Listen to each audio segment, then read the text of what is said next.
Good afternoon and welcome to today's webinar, Sexual Harassment in Healthcare, presented by Dr. Marian Sassetti, partner, Lake Street Family Physicians in Oak Park, and assistant professor at Rush University Medical Center. Before Dr. Sassetti begins her presentation, I have a few housekeeping reminders for everyone. First, all attendees are in listen-only mode and will remain so for the duration of the presentation. If you have a question, you can enter it into the chat, and I will read the questions at the end of the presentation. All questions and answers will be a part of the recording. In order to receive CME credit or certificate of participation, you must complete the post-test and evaluation.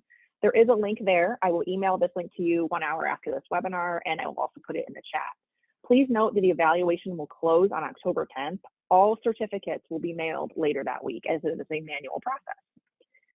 I imagine many of you are taking this for your 1 hour requirement for sexual harassment for physicians, which counts towards the 150 hours of CME required for renewal.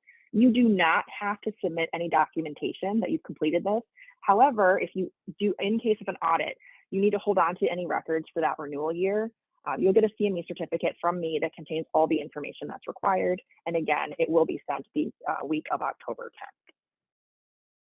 IAFP is accredited by the ACCME to provide continuing medical education for physicians. For those of you that are on the webinar with us today, we designate this internet live activity for a maximum of 1 AMA PRA Category 1 credit. WFP prescribed credit, an application has been filed with the AAFP and determination of credit is pending. For those of you that are taking this at a later date as a recording, the IAFP designates this online enduring material for 1 AMA PRA Category 1 credit. IAFP adheres to the conflict of interest policy of the ACC and the AMA. Neither Dr. Sassetti nor I, Sarah Ortega, IAFP staff, have anything to disclose. And with that, if you bear with us one moment, I will hand things over to Dr. Sassetti to begin her presentation. Hello. You can see me yet? Okay, are we good? Yes, go ahead, thank you. For choosing to, yeah, thanks. I really appreciate that you chose to spend this hour together. You know, those of you who know me know that I'm always at my most relaxed when I'm talking to the IAFP crowd. So I also just want to take this moment, because I can, to just personally, on a very personal level, thank each and every one of you for your contributions, all the work, all the sacrifices you have made during the pandemic, and all the work and sacrifices that are still ahead of each of you. I know that some of you actually take care of my loved ones, so I can't thank you enough. And it's a real honor to be part of hopefully making your life easier by presenting this mandatory course for you. I also want to make mention of, throughout the lecture, you're going to hear us talk about or refer to the perpetrators of sexual harassment as men and the victims as women. Of course, there are men who are victims of sexual harassment. I like to use the analogy, it's also true when we give breast cancer lectures that we are talking about women as victims, but of course, men are victims of breast cancer also. And I just want to take a moment to honor the men who are victims, and then speak a little bit about our non-binary and LGBTQ colleagues and patients. There isn't a great body of literature yet on this specific topic. Suffice it to say that anyone who's marginalized, especially our trans patients and colleagues, suffer enormous amounts of harassment, no matter what form of it is. But I don't have specific data on that, so we'll be presenting the literature that exists using kind of binary terms of men and women. I also thirdly want to say thank you to all of the fabulous men who choose to be wonderful role models for everybody else. The vast majority of men that I have come across in my long career have been nothing but responsible, respectful, wonderful role models for the rest of our medical community. So thank you all for that. And I have nothing to disclose. So these are the learning objectives that, as I put this together, will constitute, your ability to claim this as you've gotten enough education in sexual harassment. So we'll talk, of course, about what the legal constitution of sexual harassment is. And all of us are supposed to have policies in place. We'll talk a little bit about how to create them if you're in a position to create them. And then to understand and design the implementation of fair, consistent responses and consequences. And then very importantly, for those of you who are in any supervisory position, to understand that you are actually legally responsible for creating a climate, not just a policy, but a climate, which I found fascinating when I dug into this material. And then most importantly, to understand that the single greatest predictor, I'm really not, there we go, single greatest predictor of workplace harassment and the single greatest mitigating element are the same, which is how seriously leaders respect and role model equity and not choosing to be sexually harassing. So I never in my career had quoted the AMA until I came across this. And it was really interesting to dig into the sexual harassment literature. But this is what the AMA Code of Ethics says, that all of society suffers when physicians allow or commit sexual harassment. And of course, sexual harassment exploits inequalities. All harassment, all abuse is about an inequality in status and power, abuses the rights and trusts of those who are subjected to such conduct, and interferes with an individual's work performance. You could read the rest on your own, but very importantly, the AMA notes how it harms professional working relationships and creates intimidating, hostile environments, and they say likely to jeopardize patient care. There's evidence, and I'll show that it does jeopardize patient care. Of course, if somebody being sexually harassed or harassed in general and has a low morale, their work product is not going to be what it should have or needs to be. Okay, so what's the scope of the problem? So at least 25% of women in every field experience harassment. Only 6% of women who are harassed ever file a complaint. In a study of the National Institutes of Health Award, 30% of women physician researchers reported experiences of sexual harassment, and there it is, 4% of men did also. Here, my friends, is a statistic that's wild. This is ancient. This is a generation ago and is still existent today. 70% of nurses, 70% of our colleagues who are nurses report being sexually harassed on the jobs. And then finally, women in all fields who experience sexual harassment are 6.5 times more likely to leave their jobs, report high levels of anxiety, depression, and PTSD. I want to make note right now. The greatest threat to a woman in academic medicine is sexual harassment. They are leaving the field at much higher rates, and it's not because of work-life balance. It is because of sexual harassment in academic medicine. It's really stunning. So this is the rest of the National Academy of Science and Engineering and Medicine's report that they say greater than 50% of female faculty, and then there's a star asterisk 50% of female students in these academic fields.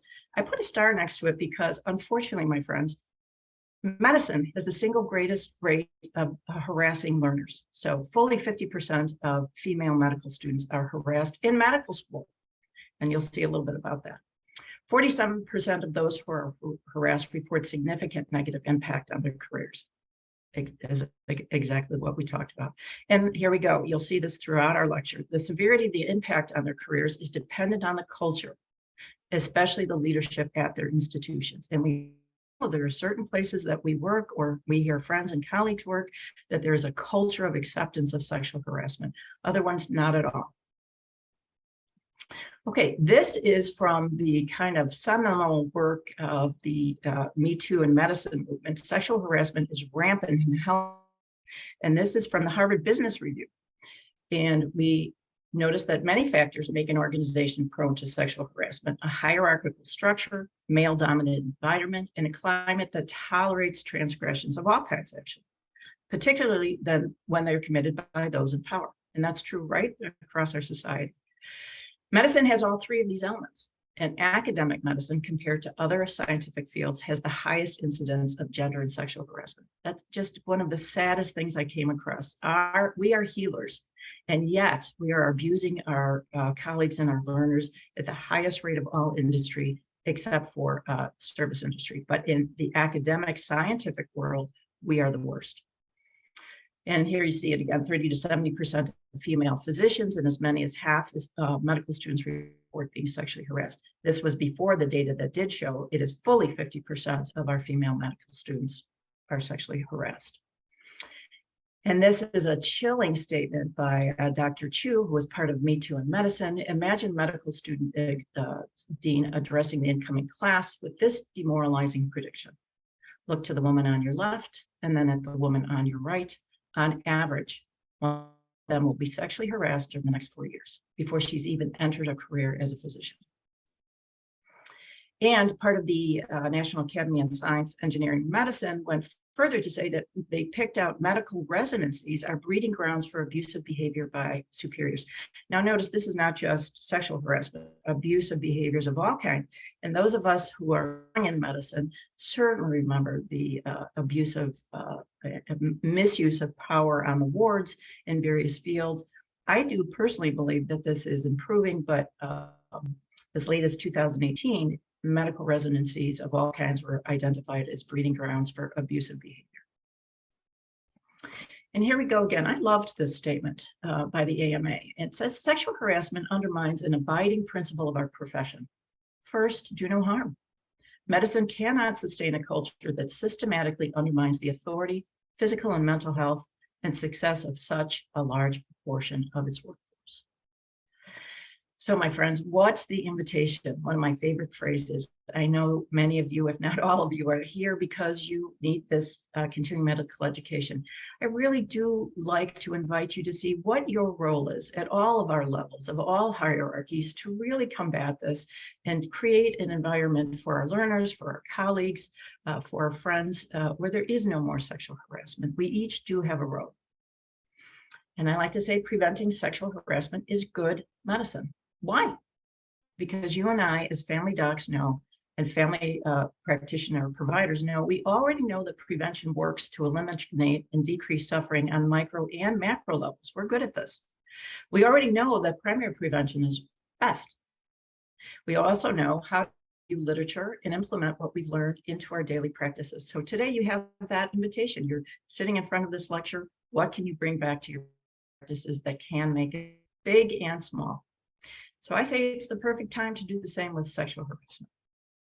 So where can we start? For those of you who are very unfamiliar with this topic, don't see that it's happening, or want to understand it better, we start understanding that's a cultural problem. It's not a series of isolated events.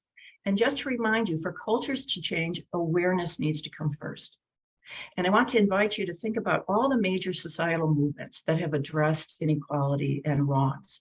So anti-slavery, women's suffrage, civil rights, LGBTQ, all of them had in common the recognition by people who were not marginalized, who were not abused by the system, to say this is wrong and I want to contribute to fixing it. So my friends, whether or not you see, hear, or experience harassment, if you acknowledge it exists, because now you know the statistics and it causes suffering, then that's the first step to fixing it and understanding your power to combat this. So what underlies cultures of harassment and bias in medicine in particular? And this again is from the Harvard Business Review. You could read this, it's a pretty busy slide, but again, just to touch on the points, men are the overwhelming majority of leaders in all positions of power in every medical setting, from deans of medical schools, chairs of departments, CEOs of hospitals, PHOs, heads of search committees, et cetera, et cetera, et cetera. Now, this is despite the fact that women are the majority of workers in all of these settings. So the Harvard Business Review reminds us that leadership which does not reflect those whom it serves or manages is a recipe for inevitable institutional compromise. So do you see that word, institutional compromise? The leadership doesn't understand this, that doesn't prevent it, and worse, engages in it, it's a whole institution for failure. So at best, this sets up a structure for inherent biases. You can't change what you don't see. And at worst, it fosters cultures of harassment and bigotry, where these behaviors are tolerated, too often promoted in the club. I almost said boy, because of the work of Dr. Frances Conley. I don't know if you're familiar with her. She was our first female tenured neurosurgeon in the country. And she was on staff at Stanford, wrote a book literally called Walking Out on the Boys because of what she felt was a boys club. So a brilliant woman who couldn't finish contributing all that she had to contribute because of the ongoing harassment. So my friends, what's happening at your site? Okay, it's likely that if you're a leader or just going and doing your job, you actually don't know, because most victims don't report harassment to supervisors for fear of reprisal. Vast, overwhelming majority never confront harasser because of that imbalance of power, for the very same reason that harassment occurs, because the person doing the harassment understands that the victim is powerless or appears to be powerless to retaliating anymore. The victimization can all abuse, right, that we confront, whether it's child abuse or elder abuse, racism, all the rest of it. So I invite you to recall that all abuse harassment is always about power and control. So my friends, who has the power and who has the control at your site? So what do you need to know about your site? Please understand that the harassed employee might speak with a friend or colleague long before going to a supervisor or human resources. And this is a common misperception. This is an area that's a common problem for us to understand. Typically saying, why did she wait for now? Or I actually saw her talking to him. We need to understand that if your job is at risk, if you literally are living paycheck to paycheck, or your tenure track is at risk, or your desired advancement, just anything that you and I have experienced, we are not unlikely to report it because we're afraid of what it will mean. Will we sacrifice all of those things? Will we be out of a job if we report it? So expecting an employer to report it, or certainly to confront the abuser, is just not appropriate. And it belies a misunderstanding. If we're in a supervisory position and we expect our employees in a hostile environment to report it without any protections, we'll talk about them, or to actually confront the abuser, it just will not happen. And down here, this is a lot in the business literature, which I did a lot of research in, expectations where we set that expectations, you're on your own. If it's happening to you, you should report it, really fuel bitterness and resentment that can infiltrate your organization and really create a morale problem. So instead, what we're invited to do is to educate ourselves about the power and control in abusive relationships. And again, all you have to do is think about all power imbalance that leads to abuse. And understand how fear and intimidation prevent self-advocacy.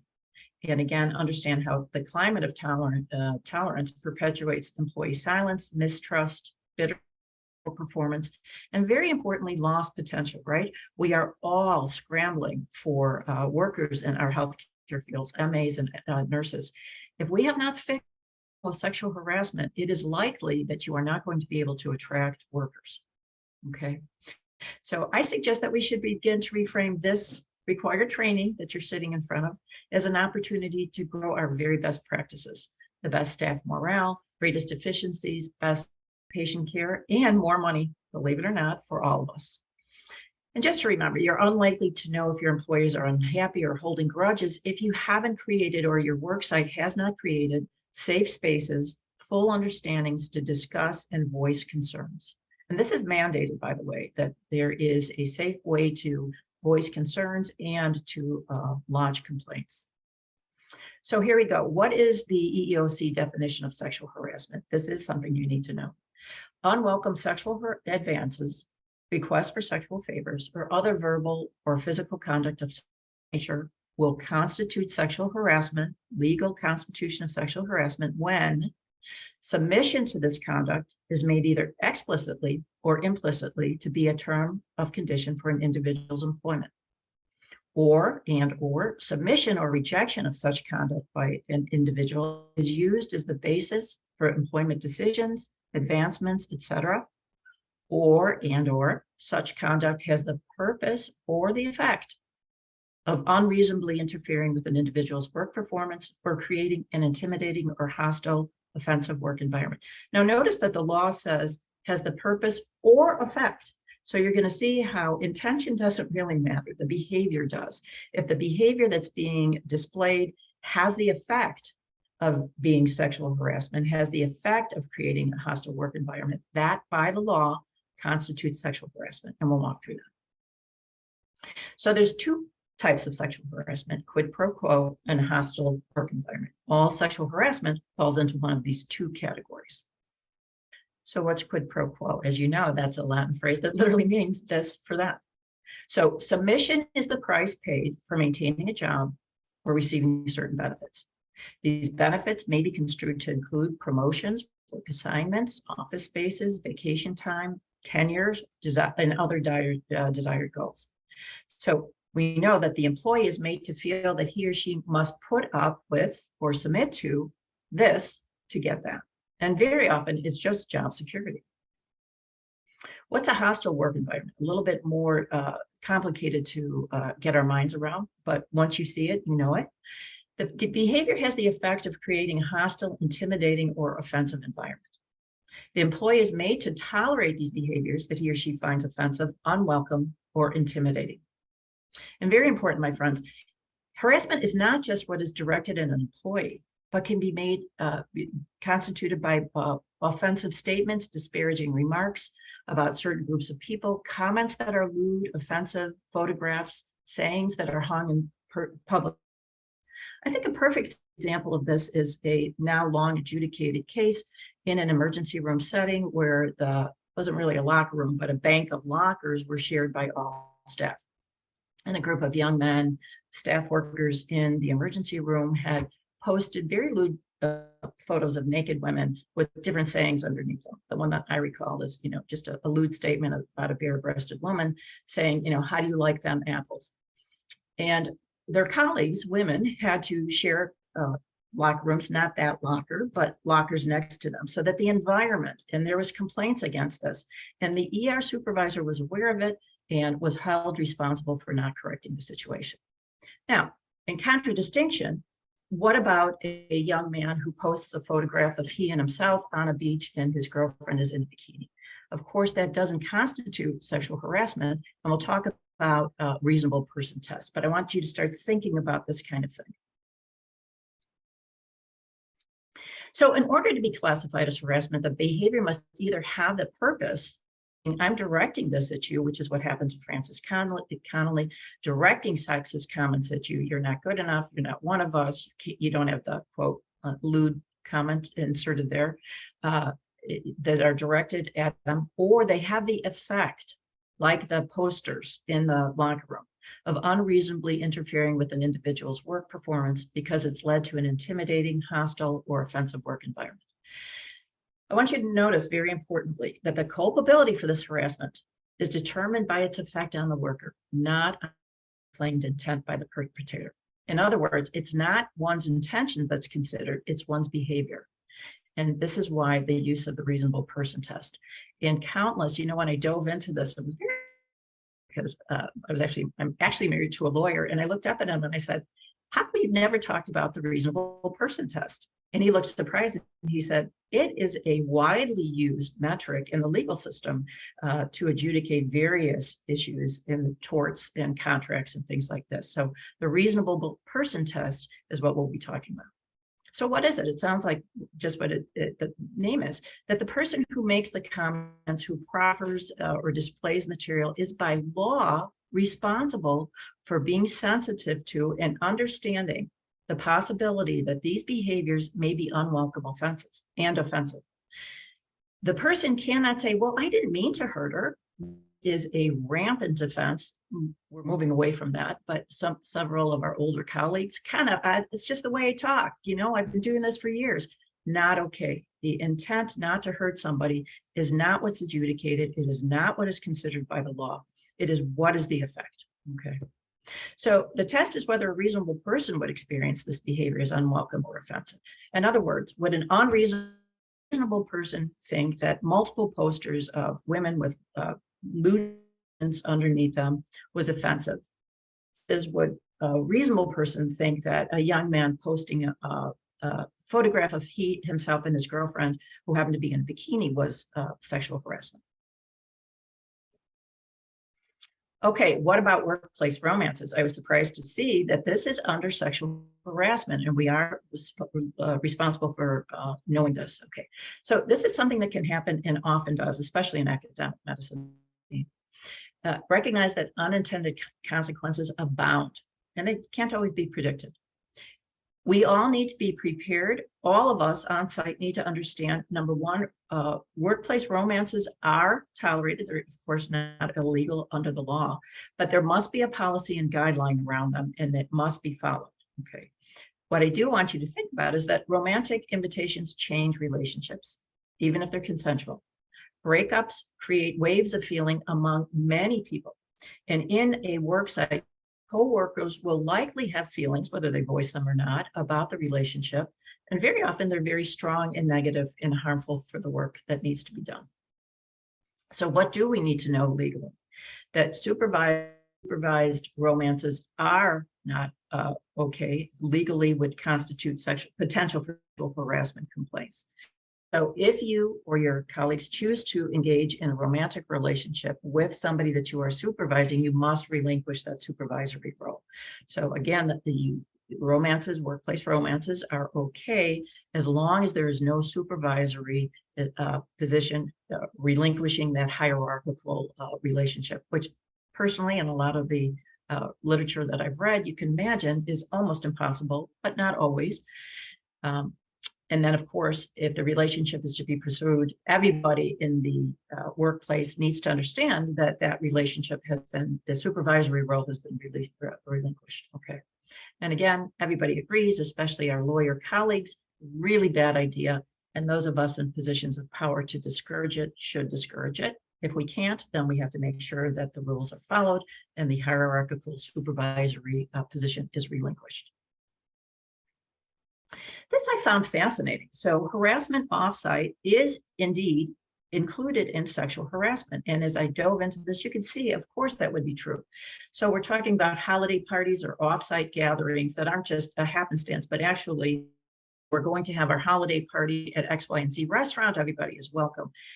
The sexual harassment rules and obligations that all of us have to follow at our workplace will follow us into this next setting. Okay, so yes, it constitutes and counts as sexual harassment just as if it were in the workplace. And a caveat from all the experts that I read is that, you know, we need to remember that this is a rough time on all of us. This pandemic, we're burnt out. Alcohol, fatigue, informality, and loneliness can be very dangerous situations where there's unwelcome comments, flirtations, invitations, and what we all call unedited behaviors.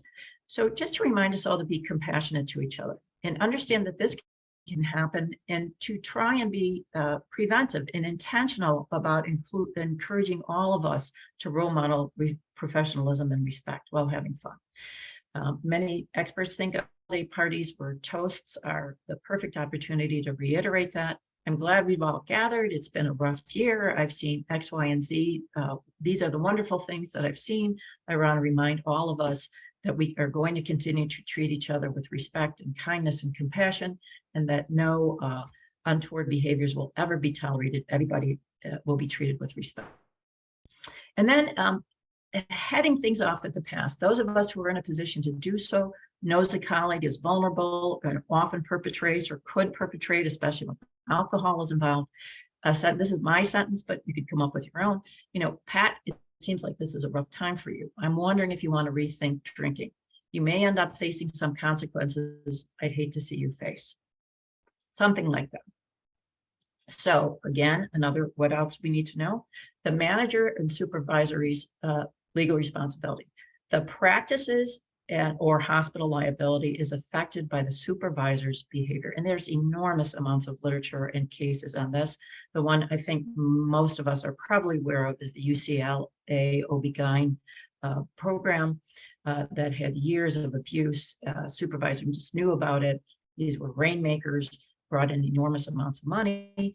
These days, juries are having none of it. But juries always find against a supervisor or somebody in a position who knew that there was harassment going on, and certainly if reports had been made. We also have to know that if you are in a supervisor position, you yourself can be sued individually for your own actions if you choose to perpetrate sexual harassment. I hope you don't, but also for your underlings who are perpetrating it. Okay. So whether the hospital or other clinician is the actual supervisor or not, the hospital manager is often seen as the supervisor. So you want to be very careful legalistically about who is responsible when you go back to your sites and teaching and mandating sexual harassment training.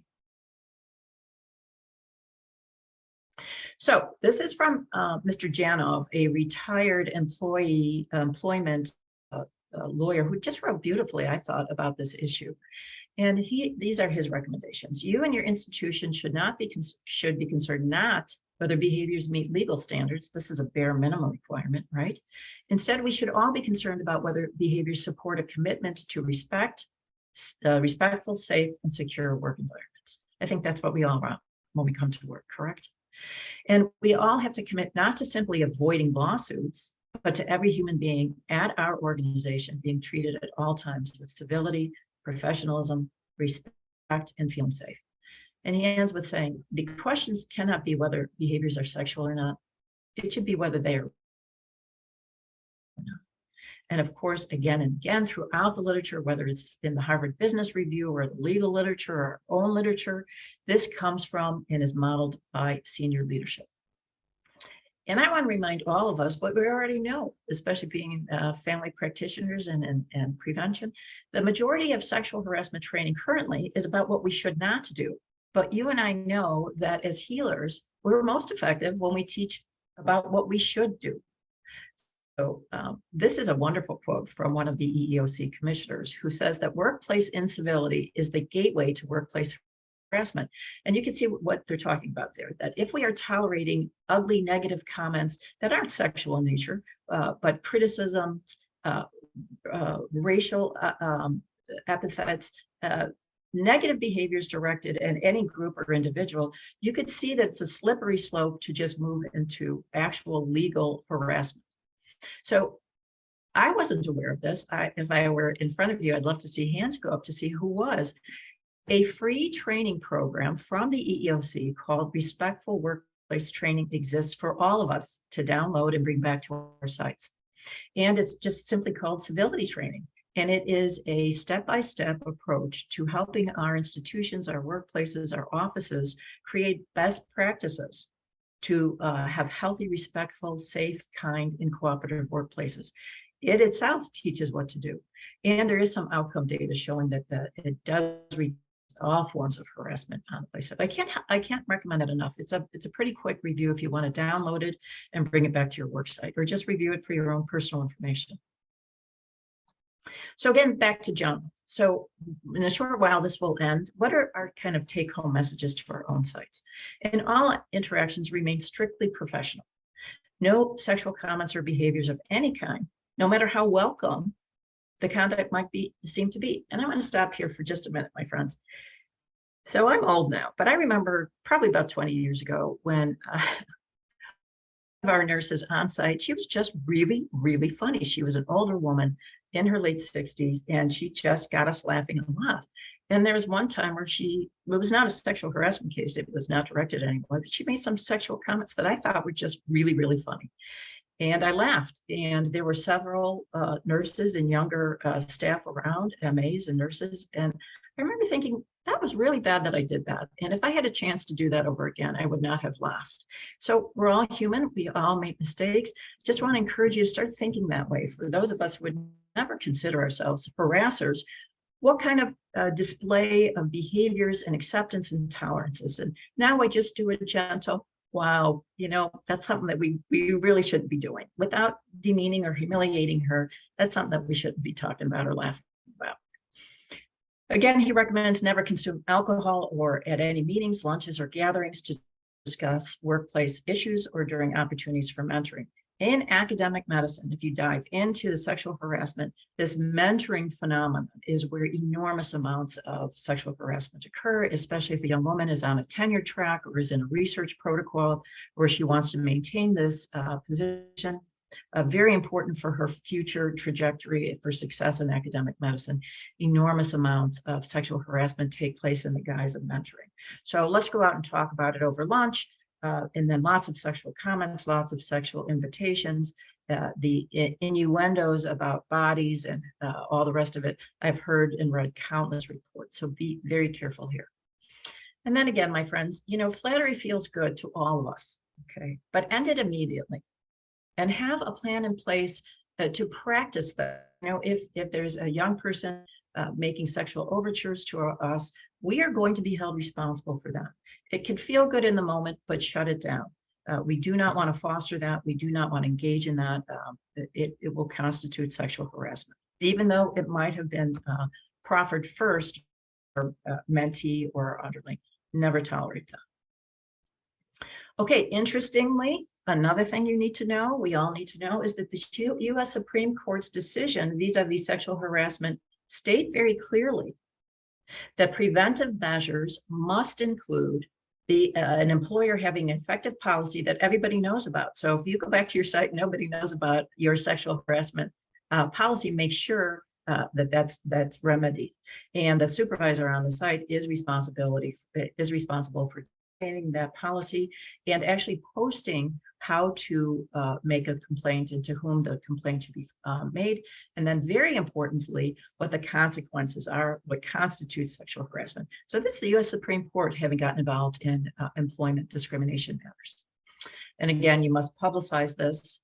And here's something interesting, my friends. The US Supreme Court has said that the employer directly through management must communicate his or her personal disapproval. Isn't that interesting? That is now in our legal code, that supervisors on site must either directly or through managers communicate personal disapproval. So I'm Dr. Sassetti and I'm in charge of some department, not true, but were I would sit the department down and say, I want all of you to know, no sexual harassment will be tolerated here. Here's what constitutes sexual harassment. More importantly, I want you to know that I want everybody in my department to be treated with respect and kindness. I will be looking for that. The managers that are disseminating this information will also be looking for that. I will not tolerate any deviation from these expectations. That's by the Supreme Court. So preparation mitigates further allegations of unfairness and bias. I'm not going to go too much, but this is from our legal colleagues who have worked in enormous numbers of sexual harassment cases. So very importantly, no one at your work site should be surprised by the course of actions that are taken. In other words, if you've prepared your site and all the employees, whatever level, the perpetrators down to victims, understands now that there are laws in place, there are policies in place at our work site that you will be held responsible for. And they make the analogy of prenuptial agreements where nothing has happened, no negative events have happened, where you hammer out these policies and expectations for behavior. And again, I really do want to hammer this home for those of you who might have to struggle with people in positions of power who have had behaviors and displayed behaviors for years, that now they can no longer do that. Intentions don't matter, behaviors do. This must be understood by all, no matter how long these behaviors have been tolerated in the past. And we need to clarify that past similar actions which went unchallenged will no longer be tolerated and are actionable. In other words, you can picture a conversation where you sit down with the perpetrator or person who has allegedly perpetrated or just kind of known for these behaviors, and Dr. So-and-so or Mr. So-and-so, I want you to know that going forward, I got to get this right. Behaviors that were tolerated in the past, comments you've made in the past, things that you said in the past, I want you to know, even when I was present before, if these occur, you're going to have to suffer the consequences. And staff underneath both of us are going to understand that they're free to and encouraged to report such behaviors. These are not comfortable conversations, and those of us in positions where we have to say it, I personally recommend that we practice it. So again, preparing your site, these are the basics. Be prepared, now that you know, to see, hear, and confront harassment at the highest levels. Be prepared to hear and see a very well-regarded, very well-liked perpetrator. Now we're going to have to confront them or hear complaints against them. We have to prepare and counsel all our staff that there will be across-the-board consistency. What was tolerated is no longer tolerated. If it happens to the most senior, if this most senior person is alleged to have perpetrated something, he or she will be treated in the same manner as anyone else. Okay, and this is interesting. Understand that once a complaint is made, the entire organization is imputed, a new word for me. Legally, it means that there's the assumption that the management is aware and thus is now required to act. So again, back to the ER setting, back to UCLA. So the manager, the system is imputed once a complaint has been lodged. So set expectations for your staff and yourself. Here's what's recommended in the literature. In the legal literature, it's actually encouraged to protect time and have mandated sexual harassment training every 6 months. In medicine, ours is once a year, and you're doing that right now. And of course, lead by example at the training. Show up and be this is an attorney also who talks about a case where there was just an untoward, off the hand comment that was pretty inappropriate at a sexual harassment training on site at a business. It wasn't in the medical world. That again was held responsible for having created a distrustful environment where the employees felt that he did not take this. Okay, that was a real case. So clarify in your own mind and communicate it to what will I do? How will I react to the accused? What will I do? What will I communicate to the staff who are involved? What will I do or say if it's a trusted friend or colleague? Again, don't be blindsided when it's going to happen, because it's going to happen or should happen, right? Not that sexual harassment should happen. Complaints will be lodged. And then this is one of my favorite things to talk about, bystander intervention. You're not legally responsible for this, but I like throwing it in. So the most effective places where bystander intervention is happening is, you will not guess, but in our military. And that's the 2011 literature. This is remarkable that we are training people, often young men, to be bystanders. So that means that they aren't the perpetrators, but they are bystanders, whether it's in person and the sexual harassment is occurring right where we are seeing it, or offsite where there is a culture of inappropriate comments, sexually harassing thoughts and behaviors, that the bystander just says whatever they're comfortable saying. That's really not cool. That, I really don't want to talk about that. That's not okay. I don't want to hear about it. All the rest of it. Bystander intervention takes many forms. I'll briefly go through it because I want you to have that in your back pocket. There's a lot of literature kind of bubbling up, wondering if sexual harassment should be bystanders should be mandated to report, kind of like mandated reporters in elder and child abuse. Of course, that's not legal at this point, but it is so ubiquitous that there are some writers in the field that are suggesting that if we see it, we say something, and we are held responsible for saying something.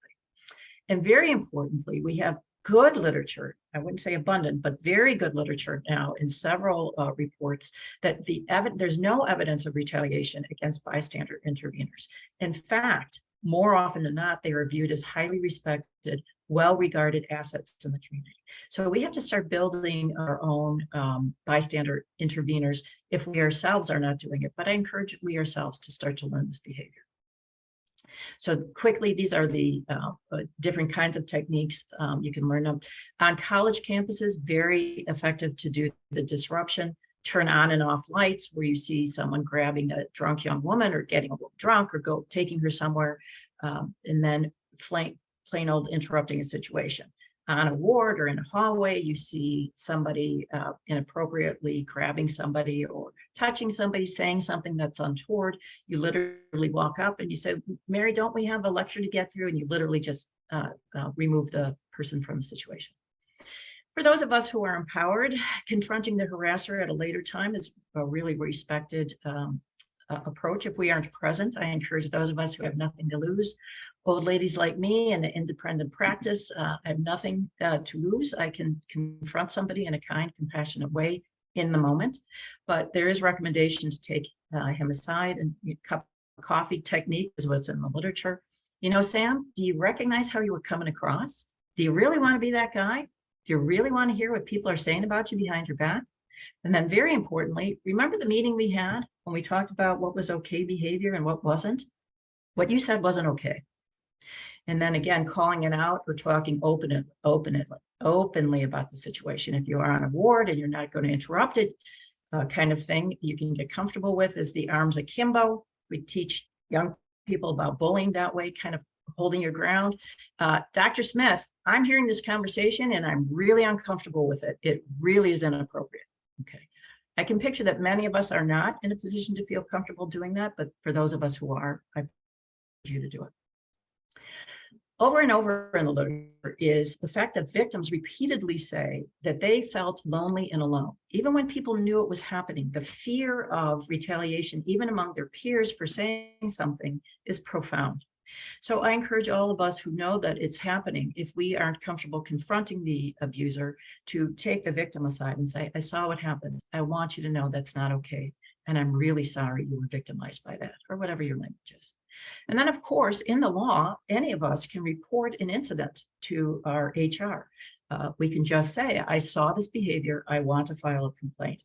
And then it will fall into the research that will have to happen pursuing a complaint. So a group of us at the Illinois Academy Family Physicians meeting many years ago before COVID, women in medicine were talking about, we have these ABCs when you see somebody collapse or cardiovascular resuscitation. What should we do when we see harassment? So we came up with something that we thought would be interesting. So A, activate your self-responsive mode. That means arms akimbo. Bolden your stance. Don't bust me for bolden. I know that's not a word. Embolden your stance. And again, there's literature, neurobehavioral literature, that once we kind of do a power stance, their anxiety is less, and then call it out. So this won't come natural. Lots of literature says practice, practice, practice it. Okay, I'm going to go a little bit quickly through this since most of us won't be handling a complaint, but you are supposed to know this. Okay, the responsibility of handling the complaint belongs to the supervisor or manager, not to someone else. So I saw it, somebody came to me and I said, you really do need to file a complaint. Or I said, I saw this. I no longer am the person investigating this. It falls into that manager supervisor role. So you must keep excellent written records. It's very interesting that the legal world okays the use of an email because of the date that's on it. So you're going to have somebody in the room taking notes and making it an email with copies to the person taking the notes and the supervisor. Okay. Of course, you're going to maintain strict confidentiality and role model it. If there's a situation that everybody's talking about and gossiping about, the appropriate responses, of course, maintain confidentiality. I want you all to know that I follow all the guidelines and I stand only for respect and kindness displayed to everybody. And trust me, all of the guidelines and all the policies that you are aware of will be followed. I will no longer discuss this. How to handle a complaint, have the supervisor manager clarify. This is important to the employee that once a complaint is made, it will be treated as such. It's a legal phenomenon now. This is not an informal counseling or venting session, okay? Remind all involved that coworkers will be interviewed, okay? So I'm going to interview anyone who might have seen or heard about this. And you have to speak individually to witnesses and coworkers in a private, formal setting, the same place that the victim and the perpetrator, we'll talk about that in a second, is interviewed, should be the exact same place. And if you can, with the same scribe taking down the information. All witnesses need to be reviewed, even as repetitive or limited information. Okay, so you want to cast a broad net. Everybody who either heard about it, was there, needs to be interviewed, even if they only contribute a sentence. It's very important. And of course, we're going to interview the employee in a safe, comfortable setting. You want to maintain calm, professional, respectful, compassionate stance. Be very prepared to encounter very strong emotions, even if the event was a long time ago. Simply reviewing it can stir up a lot of PTSD and emotional responses. Document everything, regardless of whether you consider it important or not. This is not a time for judgment. It's fact gathering, okay? And please make no judgments or condemnations of the alleged perpetrator as an individual. So it's okay to say something like, what you're describing is awful and it's not tolerated here. You cannot say anything like, yep, he's been a pain in the neck for a long time. And we're going to make sure this doesn't happen again. And, he's done this to a lot of other women. Remain non-judgmental about the alleged perpetrator. Okay, what about the alleged perpetrator? Again, the same stance. Interview the employee in a safe, comfortable situation with the same scribe. Be professional and courteous. This is not a time for judgment or casting aspersions. It's just a time for fact gathering. Please do not allow a friend in the room as moral support. It doesn't work. It has to be the same set of people interviewing people. Okay. And again, this is not a court of law. This is not a character witness time. This is a fact gathering time. Interviewing witnesses, we've talked about that. Be professional, cast a broad net. This is interesting. It comes up, I think, because of TV and movies. We see a lot of law, legal situations. Don't worry about hearsay. Again, this is not a court of law. So if somebody says, I heard she told somebody, you want to gather that information. You are creating an understanding of a pattern of behavior. So that you do want to collect all of the information that you can, and don't worry about what we view as hearsay. Validating the complaint, of course, you're going to look first where we started. You're going to look at your policies. Nobody's going to be surprised because your employees know what the policies and what the consequences are. Of course, you're going to meet in private and you're going to follow all of the recommendations set forth. Please don't publicize the disciplinary action. Instead, if this is being talked about on your site, republicize your anti-harassment policy. And I would suggest, along with Janov, not to do, but just this is an opportunity, since your staff is going to know about it. This is our expectation. This is what we want to create here. Okay. Be vigilant and planful for further issues to arise, of course, which is, what if the complaint isn't valid? So you do have to be very careful and mindful and intentional about, if you discover that it is not a valid complaint, what are you going to do? This also should be in your policies, and nobody should be surprised. You might have to really just strategize with different levels of working. Options should be available for people involved, and also for coworkers' comfort. Okay. What about retaliation? Importantly, again, the U.S. Supreme Court and our legal system says that the law specifies that it's unlawful to take retaliation in any way against anybody who's part of the investigation.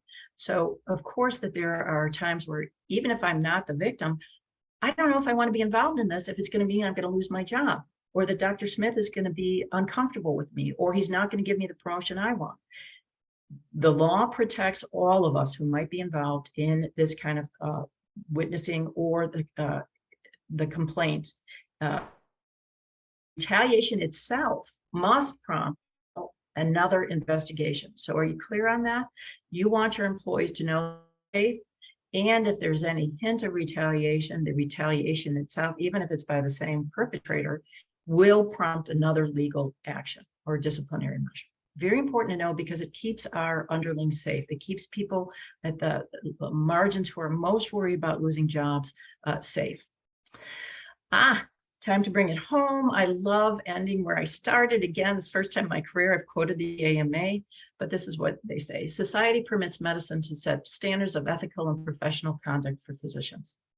In return, medicine is expected to hold physicians accountable for meeting these standards and to address lapses in professional conduct when they occur. And now we have these mandated CME. This was before the mandated CME and sexual harassment, by the way. I don't have time to show this to you, but boy, I would love you to take advantage of it. This is Me Too in Medicine, and it's just a number of video clips of some of our most wonderful leaders in academic medicine, men who have very, very high positions in academic and clinical medicine, advocating against sexual harassment against their colleagues, the women and colleagues in their environment. So if you could take a minute and look at this, please enjoy it. So I'm going to end with, what is your response to this invitation? You had to sit through this hour. You had to get the CME. What is your response? What can you take back? What have you learned, even if it's a tiny bit, about the power we all have to end sexual harassment? Thank you. And these are my references. Thank you, Dr. Sassetti. We do actually have a question that came in.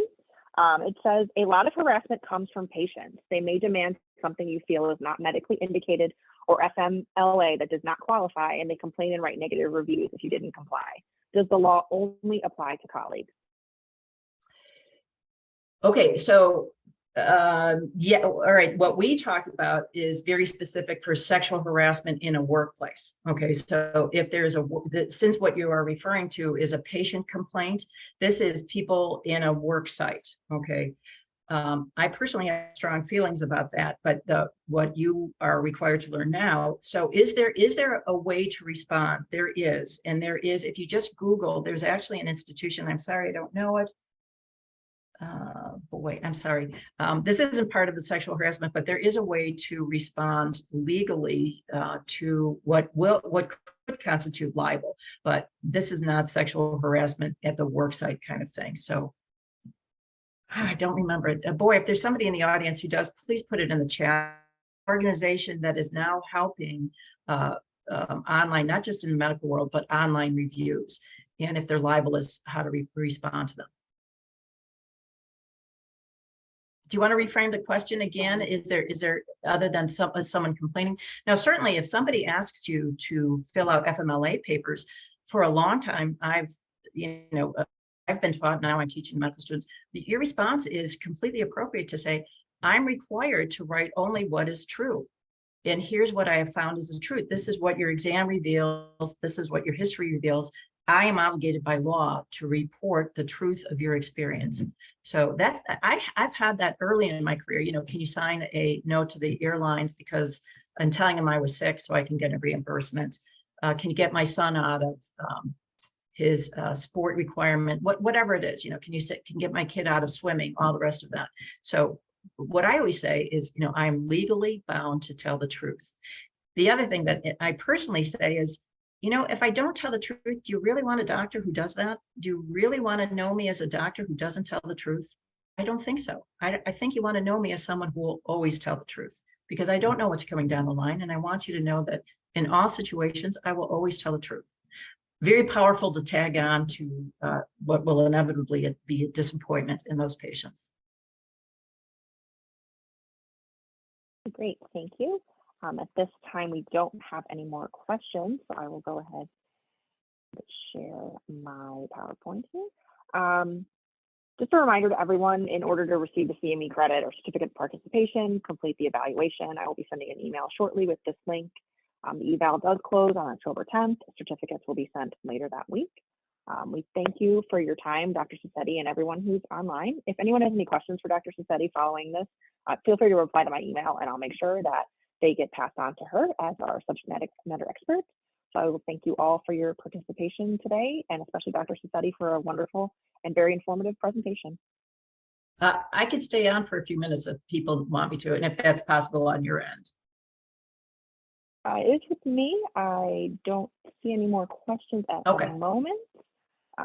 So we can go ahead and send everybody back to the rest of their day. And again, follow up with me if you have any additional questions for Dr. Sassetti. Thank you, everyone. Thank you all. Bye.